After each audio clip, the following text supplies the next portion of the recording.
Господь Иисус, приходим к Твоему трону благодати и милости. Rəbb İsa, sənin lütf və mərhəmət taxtının qarşısına gəlirik. Спасибо Тебе за Твою церковь. Minnətdarıq sənə, kilsənə görə. Спасибо за то, что Ты начал свою работу в наших сердцах. Minnətdarıq ki, bizim ürəklərimizdə öz işini başlamısan И Ты доведешь его до конца. və bu işi sona çatdıracaqsan. Слава Тебе, Иисус. Şükür olsun sənə İsa. И благослови сейчас это слово, Господи. İndi xahiş edirik bu sözə xeyir dua verəsən. Благослови наши уши на прием. Qulaqlarımızı qəbul etmək üçün xeyir dualandır. Благослови меня, Господи. Mənə xeyir dua ver, ya Rəbb. Потому что то, что я говорю, в первую очередь относится ко мне. Çünki danışdığım şeylər ilk növbədə özümə aiddir. Во имя Иисуса Христа. İsa Məsihin ismi ilə. Аминь. Amin. Хорошо. Существует два неправильных подхода в христианской жизни к духовной жизни. Xristian həyatında ruhani həyata aid iki düz olmayan yanaşma var. Да, и не просто неправильные, а они просто разрушительные. Və nəinki onlar düz olmayan yanaşmadır, eləcə də onlar dağıdıcı И yanaşmadır. вот то, что я хочу сейчас сделать. Və indi bax bunu etmək istəyirəm. Два неправильных подхода. İki düzgün olmayan səhv yanaşma И несколько советов, как избежать этой опасности. və bu təhlükədən qaçmağın yolları barəsində iki məsləhətlər deyəcəm. Да, Bir neçə məsləhət. практически. Təcrübi məsləhətlər. И мы воспользуемся книгой Екклесиаста. Və biz vaizin kitabından istifadə edəcəyik. Хорошо. Итак, в первых 6 главах этой книги Екклесиаста Və deməli vaizin kitabının ilk 6 fəslində Соломон, а Соломон это автор этой книги, Соломон, он экспериментирует. deməli kitabın müəllifi Süleyman o bir eksperiment aparır. Он экспериментирует над собой, как подопытный кролик. Да? Yəni ki öz üzərində bir yəni Эксперимент aparır. eksperiment olunan bir dovşan kimi bir eksperiment, analiz aparır. Да, и он pробует все неправильные подходы. Və bütün səhv yanaşmalardan istifadə edir. Да, он исследует себя в удовольствиях, Və özünü həzlərdə sınayır, он yoxlayır. исследует себя в богатстве, Zənginlikdə özünü yoxlayır. познании в мудрости, Müdriklüyü, hikməti dərk etmədə yoxlayır. познании даже в глупости. Hətta axmaqlığın, ağılsızlıqda özünü yoxlayır. И вот в конце он приходит к выводу. Və sonda bir nəticəyə gəlir. Он говорит, что все впустую, Və все deyir ki, ерунда, hər şey boşdur все суета-сует. və hər şey boşdur, И вот fanidir. с 7 главы он начинает показывать правильный путь. Və 7-ci fəsildə o düzgün yolu göstərməyə Хорошо, başlayır. правильный подход. Düzgün yanaşmanı göstərir. И вот наш основной ключевой отрывок. Və bizim əsas açar hissəmiz bundan ibarətdir. 7 глава, 16, 17 и 18 стихи. 7-ci fəslin 16, 17, 18-ci bəndləri. Хорошо, давайте прочитаем. Və gəlin oxuyaq. «Не будь слишком строг и не выставляй себя слишком мудрым. Зачем тебе губить себя? Не предавайся греху и не будь безумен. Зачем тебе умирать не в свое время? Хорошо, если ты будешь держаться одного и не отнимать руки от другого. Потому что кто боится Бога, тот избежит всего того». Yazılıb ki, həddən artıq salih olma, həddən artıq müdrik olma. Nə üçün özünü üzəsən? Həddən artıq pis olma, həddən artıq ağılsız olma. Nə üçün əcəlin çatmamış öləsən? Bir şeydən yapışmağın yaxşıdır, amma o birindən də əlini çəkmə. Çünki Allahdan qorxan adam hər ikisini tarazlayar. Итак, в этих стихах Соломон говорит, что есть серьезная опасность, Və bu bəndlərdə Süleyman deyir ki, ciddi təhlükə var, серьезное предупреждение. ciddi xəbərdarlıq var. Он говорит, зачем тебе умирать рано? Və o deyir ki, niyə görə əcəlindən qabaq öləsən? Зачем ты губишь себя? Niyə görə özünü məhv edirsən? И вот как нам избежать этой опасности, Bax bu təhlükədən necə qaça смертельной bilərik? даже опасности? Ölümcül təhlükədən necə yaxa qutara bilərik? И вот первый совет от Соломона для нас. Beləliklə Süleymandan bizim üçün olan birinci məsləhət. Первый совет такой. Birinci məsləhət bundan ibarətdir. Будьте настоящими. Həqiqi olun. Хорошо, будьте настоящими. Həqiqi olun. Будьте реальными. Real olun. Посмотрите еще раз на 16 стих. Və 16-cı bəndə bir daha baxın. И что я сейчас сделал? С азербайджанским переводом все нормально. Və Azərbaycan tərcüməsində hər şey normaldır. Но с синодальным переводом чуть-чуть есть маленькие поправки нужно сделать. Sinodal tərcümədə isə bir neçə düzəliş etmək lazımdır. И я воспользуюсь сейчас новым современным переводом və русского языка. indi müasir tərcümədən istifadə edəcəm. Потому что новый современный перевод, он совпадает с азербайджанским Çünki переводом. yeni Хорошо? müasir tərcümə Azərbaycan tərcüməsi ilə üst-üstə düşür. Синодальный перевод немножко не точен. Sinodal tərcümə isə biraz uyğun gəlmir. Не будь чересчур праведным Yazılıb и ki, не выставляй себя слишком мудрым. Зачем тебе губить себя? yazılıb ki, həddən artıq salih olma, həddən artıq müdrik olma. Nə üçün özünü üzəsən? Вот Тимур Мялим нашел современный перевод. Və Timur müəllim müasir tərcüməni tapdı. А в синодальном переводе написано «не будь строгим», да? Və sinodal tərcümədə yazılıb ki, Həddindən artıq sərt olma. sərt olma Но там не yazılıb. строгим, там написано праведным. Amma burada isə yazıda yazılıb ki, salih olma. Потому что слово «праведный» — это цадик. На иврите цадик. Это праведный. Və salih olmaq sözü Хорошо. İbrani dilində çazik sözüdür. Хорошо, Соломон говорит, не будь слишком праведным. Və Süleyman deyir ki, həddən artıq salih olma. Да, в оригинале так и сказано. Və orijinalda belə deyilir. И на всех других переводах тоже так и говорится. Və başqa tərcümələrdə də belə deyilir. А вас это не смущает? Və bu sizi çaşdırmırmı? Это стих как будто поддерживает моего брата. Və bu bənd elə bil ki, qardaşımı dəstəkləyir. Не будь слишком праведным. Ki, həddən artıq salih olma. И мы понимаем, что что-то тут не так с этим стихом. Və başa düşür ki, bu bənddə nəsə düz getmir. И, наверное, поэтому и переводчики синодального текста так и перевели, не понимали, почему слишком праведно. Yəqin ki, sinodal tərcüməni edənlər də onu başqa cür tərcümə ediblər ki, yəni bu nə demək istəyir ki, həddən artıq salih olma. Потому что в Писании мы нигде не находим, чтобы говорилось, что нужно быть только на 50% праведным. Çünki yazıda heç bir yerdə görə bilmərik ki, deyilsin ki, sadəcə 50% salih olmaq lazımdır. Наоборот, Писание говорит, стремитесь к праведности. Amma əksinə yazı deyir ki, salihliyə can atın. Что же хочет сказать Соломон под этим выражением? Bax, bu ifadə altında Süleyman nə demək istəyir? Соломон делает ударение «не будь слишком праведным». Və Süleyman vurğu vuraraq deyir ki, həddindən artıq salih olma. Не будь супердуховным. Super ruhani olma. А кто были в Писании супердуховными? Bəs yazıda super ruhanilər kimlər idi? Кто? Kimlər idi? Фарисеи. Правильно. Fariseylər idilər, Da. düzdür. Они были супердуховными. Onlar super ruhanilər sayılırdı. Иными словами, Соломон говорит, будь настоящим. Yəni başqa sözlə Süleyman deyir ki, həqiqi özün kimi ol. Да.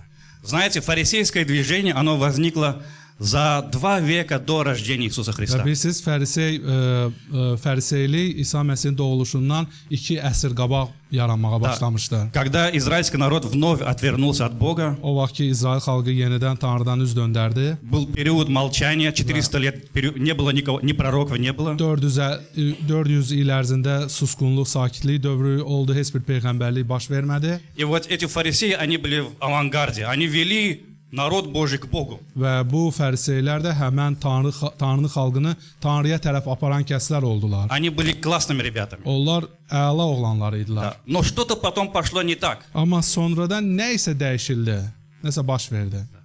Они стали супердуховными. Və onlar super ruhani olmağa başladılar. Настолько супердуховными, что они не распознали даже пришествие Мессии. O qədər super ruhani oldular ki, hətta İsa Məsihin gəlişini belə tanıya bilmədilər. Они ожидали этого Мессии, но когда он пришел, они не распознали его. Məsihi gözləyirdilər, amma Məsih gələndə tanıya bilmədilər. И они даже что они сделали? Они Да, отправили это его да. на крест. Və İsa Məsihi çarmıxa yolladılar. А как вы думаете, можем ли мы стать такими же? Necə düşünürsüz? Biz də bax onlar kimi ola bilərikmi? Есть ли опасность для нас тоже в этом? Və biz bu şeydə bizim üçün də bir təhlükə varmı? Есть, да. Var. Иисус говорит своим ученикам, берегитесь закваски фарисейской. Və İsa Məsih Берегитесь. şagirdlərinə deyirdi ki, fəriseylərin mayasından özünüzü qoruyun. Значит, есть опасность реально, что нужно беречь. Правильно? Deməli bir təhlükə var ki, Можно qorunmaq стать lazımdır. супердуховным. Ki nəticədə super ruhani olmaq olar. Знаете, Ефесская церковь в книге Деяния очень классно, супер начала. Və Həvvələrin İşləri kitabında Efes kilsəsi çox gözəl başlamışdı. Апостол Павел насадил эту церковь. Və Həvari Pavel bu kilsəni əkmişdi. Но через 30 лет Amma 30 il keçəndən sonra в книге Откровения Vəhiy kitabında Иисус предупреждает Ефесскую церковь. İsa Məsih Efes kilsəsinə xəbərdarlıq edir. Он говорит, ты стала очень супердуховной. Deyir ki, sən həddindən artıq super ruhani У olmusan. тебя есть очень много прекрасных, классных дел, которые ты Sənin делаешь. etdiyin çoxlu super gözəl işlərin var. Но ты оставила кое-что. Amma nə isə tərk etmisən Имея против тебя кое-что. və sənə qarşı nəsə var. Самое главное. ən vacib olanı и это любовь. və məhəbbəti tərk etmisən. Итак, Соломон вовсе не призывает нас быть чуть-чуть праведными. Və bu o demək deyil ki, Süleyman bizi çağırır ki, biraz ruhani olaq Да, или чуть-чуть грешными. və ya biraz günahkar olaq. Но он говорит, чтобы мы не выставляли себя слишком мудрыми. Amma o bizi öyrədir ki, özümüzü həddindən artıq salih saymayaq. Почему? Nəyə görə? Чтобы вы не умерли раньше времени. Ki, əcəlimizdən qabaq ölməyək, Чтобы вы не погубили себя. ki, özümüzü məhv etməyək, üzməyək. Да. И сейчас я хотел бы, тут очень много, но несколько пунктов хотел бы дать. Как же нам распознать, что мы не слишком праведны? Və çoxlu punktlar var, amma bir neçəsini göstərmək istəyərdim ki, necə edək ki, özümüzü həddindən salih saymayaq. Да, я просто хочу дать вам направление, в какую сторону думать. Və sadəcə istiqamət vermək istəyirəm ki, hansı istiqamətdə düşünək. Мы слишком праведны, когда ругаем других за ошибки, которые мы и сами делаем. Və başqalarını etdiyi səhvlərə görə mühakimə edəndə həddindən artıq salihik, hansı ki, o səhvləri özümüz də edirik. Книга Екклесиаста, 7 глава, 21-22 стихи. Vaizin kitabı 7-ci fəsil 21-22-ci bəndlər. Не на всякое слово, которое говорят, обращай внимание, чтобы не услышать тебе раба твоего, когда он злословит тебя. Ибо сердце твое знает много случаев, когда и сам ты злословил других. Yazılıbdır ki, adamların dediyi hər sözə məhəl qoyma. Onda nökərinin səni söydüyünü eşitməzsən. Çünki sənin ürəyin də yaxşı bilir ki, sən də başqa adamları çox söymüsən.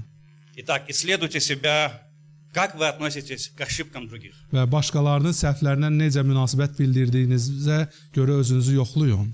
Мы слишком праведные, когда делаем добрые дела на показ, чтобы нас похвалили. Və yaxşı işləri görünsün deyə edəndə ki, bizi tərifləsinlər nəticədə. Bax, biz o zaman həddindən artıq salihik. Евангелие от Матфея, 6 глава, 2 стих. Matta 6-cı fəslin 2-ci bəndi. Да. Когда творишь милостыню, Иисус говорит, не труби, как лицемеры. Və orada deyilir ki, yaxşılıq edərkən ikiyüzlülər kimi olma. А кто были лицемеры? İkiyüzlülər kim idi? Фарисеи. Фəriseylər idi. Вся религиозная элита. Bütün o ruhani dindar elita idi. Почему они это сделали? Nəyə Написано, görə чтобы onlar- прославляли их люди. Nəyə görə bunu edirdilər? Çünki istəyirdilər ki, başqa adamlar onları alqışlasın. Мы слишком праведны, когда требовательны к другим людям, Və чем başqa к себе. insanlara qarşı daha çox tələbkar olanda, özümüzdən daha çox tələbkar olanda, bax o zaman həddindən artıq salihik. Матфея, 23 глава, 4 стих. Matta 23-cü fəslin 4-cü bəndi. Они связывают бремена тяжелые и неудобоносимые и возлагают на плечи людям, а сами не хотят и перстом двинуть их. Və orada yazılıbdır ki, başqa insanların ağır və çətin daşına bilən yükləri bağlayıb insanların çiyinlərinə yükləyirlər. Özləri isə bu yükləri daşımaq üçün barmaqlarını belə tərpətmək istəməzlər. Мы слишком праведны, когда постимся или когда молимся на показ, чтобы люди видели, как я пощусь. İnsanların görməsi üçün oruç tutanda, dua edəndə bax o zaman biz həddindən artıq Чтобы люди salihik. увидели, какой я духовный. Ki insanlar görsünlər ki, mən necə ruhani adamam. Мы слишком праведны, когда наши стандарты праведности, они выходят за рамки Божьего Слова. Və o zaman ki, bizim salihlik standartımız Tanrının çərçivələrindən, kəlamının çərçivələrindən kənara çıxır, bax o zaman biz həddindən artıq salih oluruq. Это написано в Матфея 15 главе. Matta 15-ci fəsildə Иисус говорит, что вы упразднили закон Божий своими преданиями. Və yazılıbdır ki, İsa Məsih deyir ki, siz Tanrının 15 глава, 5-6 стихи. Matta Да. 15. Yazılıb ki, siz 6 стих. 6-cı bənddə Allahın kəlamını heç edirsiniz yazıbdır, öz adət-ənənələrinizə görə. То есть предания стали выше, чем Божье Ki, Слово. adət-ənənələr Tanrının kəlamından üstün olublar. Мы слишком праведны, когда нами движет желание быть уважаемыми. Və bizdə əgər hörmətli olmaq istəyi varsa, ki, hörmətli olaq, hörmət etsinlər Чтобы bizə, нас bax o zaman считали мудрыми людьми. ki, bizi müdrik insanlar saysınlar, hesab etsinlər, bax o zaman həddindən artıq salihik. Матфея 23 глава 6-7 стихи. Matta 23-cü fəsil 6-cı, 7-ci bənddə. Также любят предвозлежание на пиршествах и председания в синагогах, и приветствия в народных собраниях, и чтобы люди звали их учитель, учитель. Və orada yazılıbdır ki, ziyafətlərdə yuxarı başı və sinagoglarda baş kürsüləri tutmağı sevirlər. Bazar meydanlarında salam almağı, insanların onlara Rabbi deyə xitab etməsini sevirlər. Итак, вот первый неправильный подход, первая опасность. İlk Это təhlükə, ilk düzgün olmayan yanaşma budur быть супердуховным. ki, super ruhani olmaq. Знаете, вообще, если суммировать все грехи в мире, Əgər bilirsinizmi, bütün dünyadakı günahları bir yerə toplasaq, их можно разделить только на две части. ki, o günahları cəmi iki hissəyə bölmək olar. И вот первая часть – это быть супердуховным, Bax, birinci hissə super ruhani olmaq hissəsidir. быть законником. Ki, qanunpərəst, qanunşünas olmaq. Помните, как фарисей и мытарь, они молились? Yadınızdadır, fərisey və vergi yığan dua edirdi. Как молился суперфарисей? Bax, super ruhani fərisey necə Помните? dua edirdi? Yadınızdadır? Или два брата, Və ya iki qardaş у них один отец. ki, onların bir atası var. Один брат был очень близок к отцу, Qardaşlardan biri ataya çox yaxın idi. никогда не покидал дом отца, Ki, heç vaxt atanın evini tərk etməmişdi но он так и не узнал сердце отца. və nəticədə heç atanın ürəyini də tanımamışdı. Да? Хорошо, отсюда такой вывод. Və buradan belə bir nəticəyə gəlirik. Молодец, Соломон, спасибо тебе большое за этот совет. Afərin sənə Süleyman, bu məsləhətlərə görə çox sağ ol. Теперь я понял, что не нужно быть слишком праведным. Ki, başa düşürəm ki, indi həddən artıq salih olmaq lazım Все deyil. хорошо. Hər şey yaxşıdır. Тогда я буду жить в свое удовольствие. Və o zaman öz kefimdə Все yaşayacağam. равно же невозможно это. Ki, onsuz da bunu etmək mümkün deyil. Да? Zачем я буду стараться? Ki, nəyə görə çalışım? Тогда я буду уже искать оправдание для своих грехов. Ki, artıq nəticədə öz günahlarım üçün bəraət axtarmaqla Да, все yaşayacağam. равно же папочка простит. Onsuz da atacan bağışlayacaq. Все же мы спасенные. Ki, biz hamımız xilas olmuşuq. Мне бы только у дверей Ki, небесного heç града. olmasa o səmavi padşahlığın qapısında da olsa oturum. Хватит мне, да. Bəsimdir. И вот Соломон, он предупреждает. Və Süleyman xəbərdarlıq edir. Нет. Ki, yox, Не делайте этого. ki, bunu etməyin. И вот второй совет от Соломона. Və Süleymandan gələn ikinci məsləhət. Первый совет какой был? Birinci məsləhət nə idi? Будьте настоящими. Ki, özünüz kimi olun. Да. Həqiqi Второй olun. совет. İkinci məsləhət Будьте праведными. ki, salih olun. Будьте праведными. Salih olun. Давайте посмотрим на 17 стих. Gəlin 17-ci bəndə baxaq. И опять я читаю современного перевода. Və yenə də müasir tərcümədən oxuyacağam. Он совпадает с азербайджанским. Və müasir tərcümə Azərbaycan tərcüməsi ilə uyğun gəlir. Также не слишком предавайся злу и не будь глупым. Зачем тебе умирать раньше времени? Həddən artıq pis olma, həddən artıq ağılsız olma. Nə üçün əcəlin çatmamış öləsən?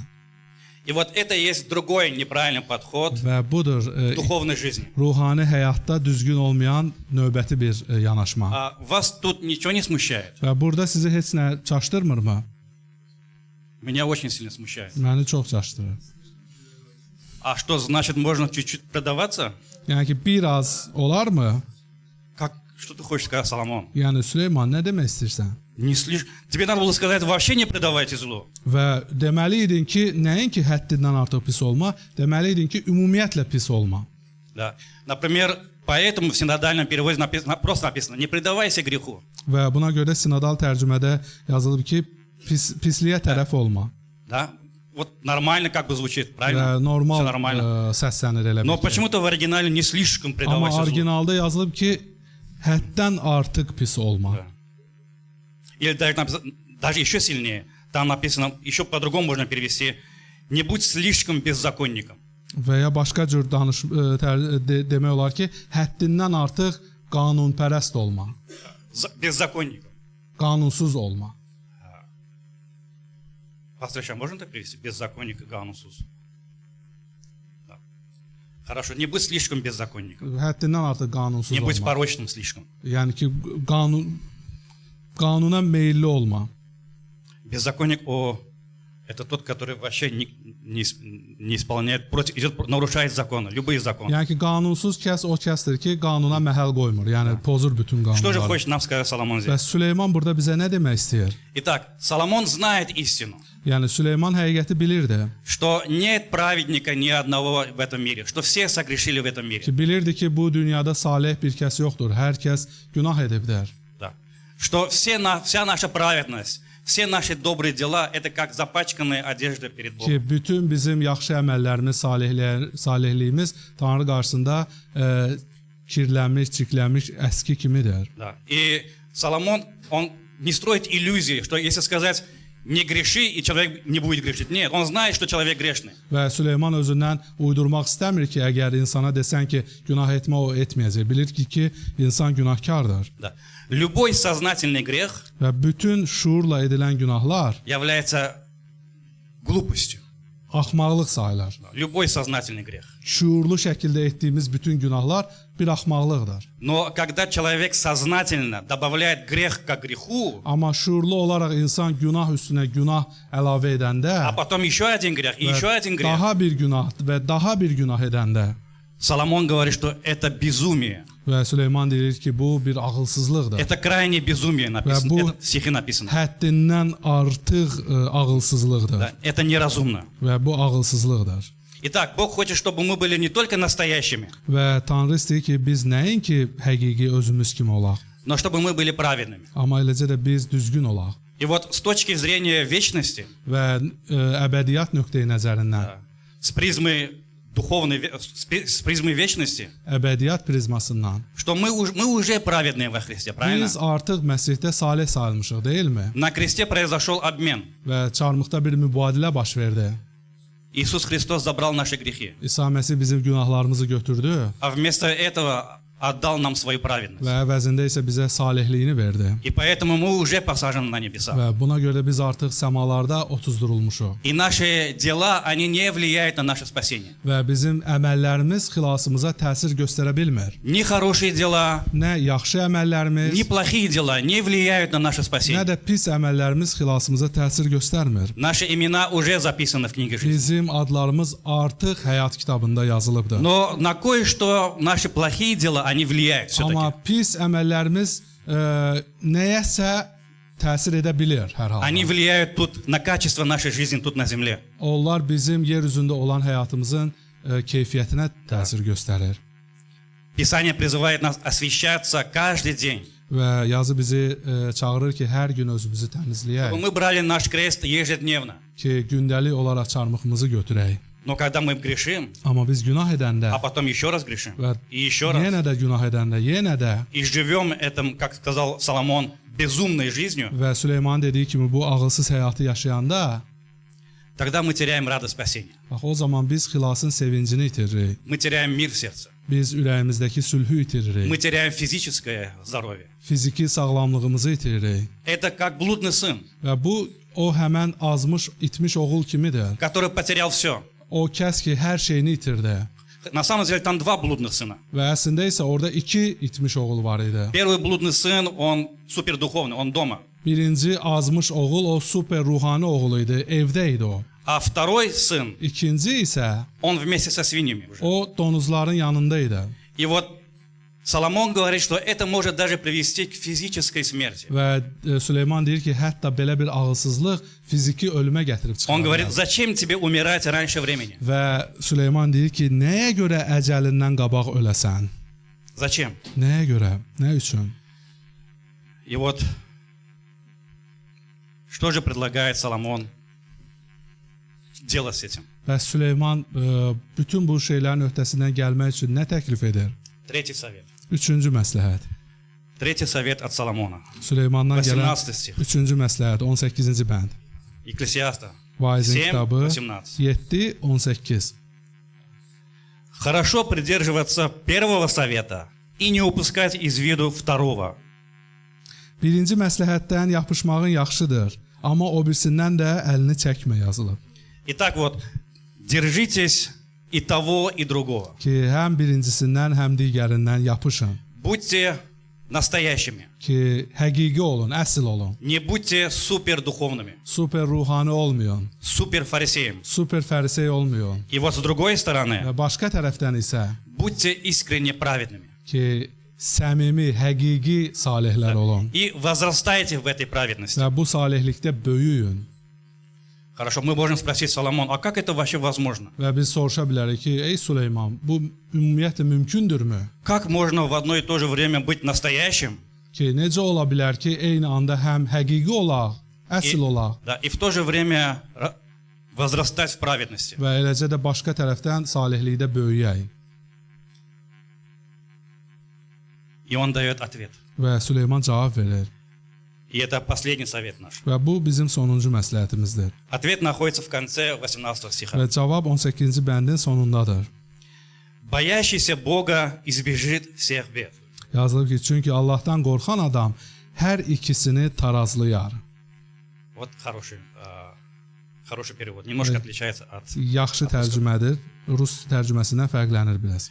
Если перевести с азербайджанского, боящийся Бога будет держать эти оба вещи в балансе. Ki yazılıbdır ki, Allahdan qorxan adam hər ikisini tarazlayar. Да, или избежит тех бед, если мы будем нарушать эти правила. Və ya bu qaydaları pozmağın bəlasından qaçar yaxşı adam, Allahdan qorxan adam. Если ты будешь бояться Бога и благоговеть перед Ним, Əgər Allahdan qorxsan, onun qarşısında благоговеть, трепетать перед Ним, yəni onun перед Словом Божьим, qarşısında titrəyişin olsa, ehtiram göstərsən почитать Бога выше всего, все то, что есть у тебя в жизни, və həyatında olan Tanrını həyatında olan hər şeydən üstün saysan тогда избежишь всех этих бед. və bütün bu bəlalardan canını qurtararsan. Тогда избежишь этой опасности быть супердуховным, суперфарисеем. O zaman bax super ruhani olmaq, super farisey olmaq təhlükəsizliyindən canını qurtararsan Тогда избежишь опасности нечестия.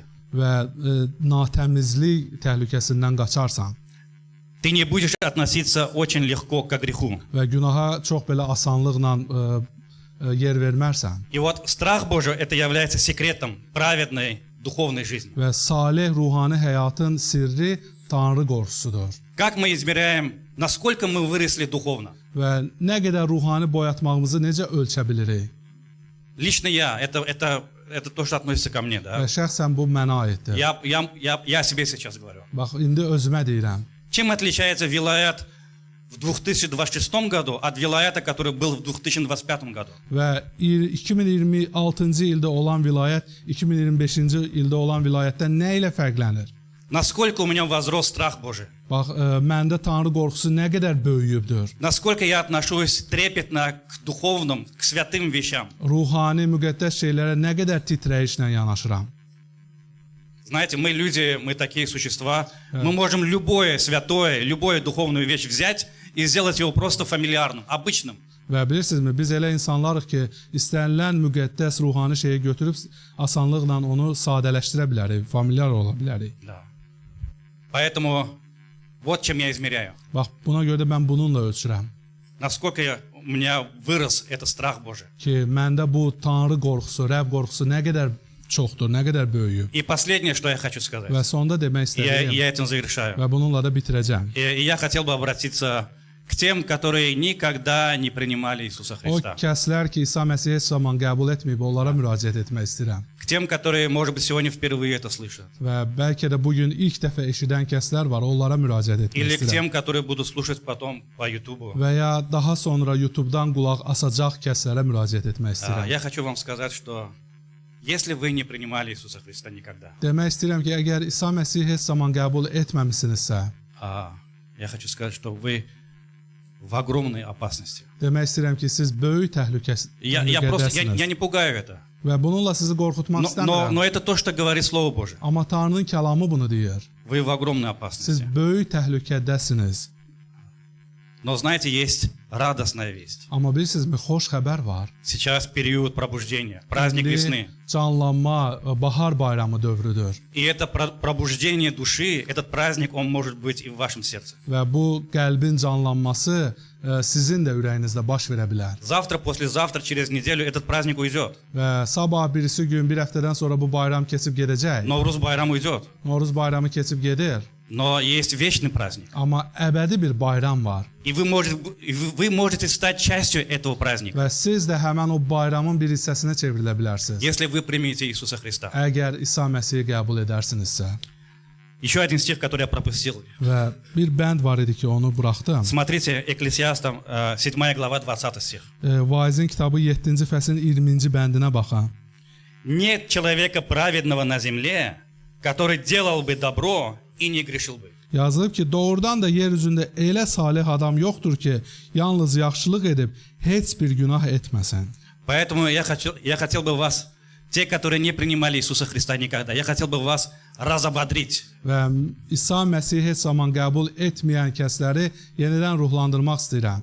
Yox, Ruhdan salmaq istəyirəm. ruhtan salmaq istəyirəm. Ruhdan salmaq istəyirəm. Чем?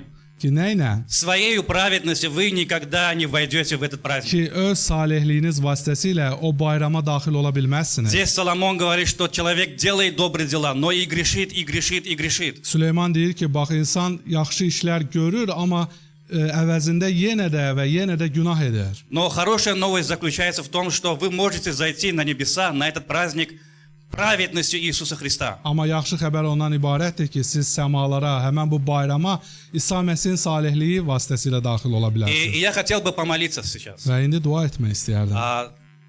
Те, которые никогда не принимали Иисуса Христа. İsa Məsihi heç zaman qəbul etməyən kəslər üçün Вы можете пригласить Иисуса Христа в свою жизнь. demək istəyirəm ki, siz İsa Məsihi öz həyatınıza qəbul edə bilərsiniz. Вы dəvət можете edə bilərsiniz. облечься в праведность Иисуса Христа. İsa Məsihin salihliyini geyinə bilərsiniz. Вы можете быть на этом празднике вечно. Bu əbədi bayramda iştirak edə bilərsiniz. Вы можете сидеть с Иисусом Христом на Его троне, на İsa небесах. Məsih ilə birlikdə səmalarda onun taxtında əyləşə bilərsiniz. Господь приглашает вас в свою семью. Rəbb sizi öz ailəsinə dəvət edir. И вы можете помолиться в своем сердце вот такими словами. Və öz ürəklərinizdə belə sözlərlə dua edə Да. bilərsiniz. И потом вы можете сказать: Аминь. Да, Господи, я хочу. Və sonda deyə bilərsiniz ki, amin, bəli, ya Rəbb, mən istəyirəm bunu. Молитесь так. Belə bir dua edin. Господь Иисус, сегодня я услышал о Тебе, что Ты великий Бог. Rəbb İsa, bugün sənin barəndə eşitdim ki, sən böyük tanrısan, Что Ты пришел на эту землю ради меня. ki, bu yer üzünə mənə görə gəlmisən. Ты хочешь, чтобы я был настоящим. Və istəyirsən ki, mən həqiqi olum. Ты хочешь, чтобы я был Твоим праведником. Və istəyirsən ki, mən sənin salihin olum. И войди в мое сердце. Mənim ürəyimə daxil ol. Я слабый, Mən zəifəm, но вместе с Тобой я на все могу, на все Ама- способен. sənin sayəndə mən hər şeyə qadirəm. Будь моим Господом и Спасителем. Mənim Rəbbim və xilaskarım ol. Освободи меня от всех моих зависимостей. Bütün vərdişlərimdən məni azad et. Во имя Иисуса Христа молюсь Тебе, Отец. İsa Məsihin ismi ilə sənə dua edirəm, ata. Аминь. Amin.